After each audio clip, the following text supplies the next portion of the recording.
एका मोठ्या बँकेनं आणि एका मोठ्या टेक कंपनीनं आपल्या कर्मचाऱ्यांना कामावरून काढून टाकले. खरं तर या कंपन्या नफ्यातच आहेत, पण तरी सुद्धा ही कर्मचारी कपात करण्यात आली. काय आहेत नेमकी या मागची कारणं जाणून घेऊयात या व्हिडिओमध्ये. अमेरिकेतली मोठी इन्व्हेस्टमेंट बँक मॉर्गन स्टॅनलीनं तब्बल 2,500 कर्मचाऱ्यांना तडकाफडकी कामावरून काढून टाकलंय. ही संख्या कंपनीच्या एकूण कर्मचाऱ्यांच्या जवळपास 3% इतकी आहे. ही कपात बँकेच्या 3 महत्त्वाच्या डिपार्टमेंट्समध्ये करण्यात आली आहे: इन्स्टिट्यूशनल सिक्युरिटीज, वेल्थ मॅनेजमेंट आणि इन्व्हेस्टमेंट मॅनेजमेंट.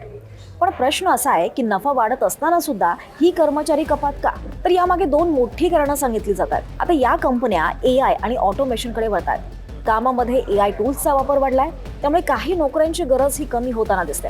दुसरं कारण म्हणजे कंपन्या खर्च कमी करून अधिक प्रोडक्टिव्ह होण्यावर भर देतात. तर टेक क्षेत्रात सुद्धा अशीच परिस्थिती आहे. ई-कॉमर्स कंपनी Amazonनं सुद्धा आपल्या रोबोटिक्स विभागातल्या 100 कर्मचाऱ्यांना कामावरून काढण्याचा निर्णय घेतलाय. कारण कंपनीनं नुकतंच ब्लू जे नावाचा रोबोट प्रोजेक्ट बंद केला, जो महागडा आणि तांत्रिकदृष्ट्या अवघड ठरत होता.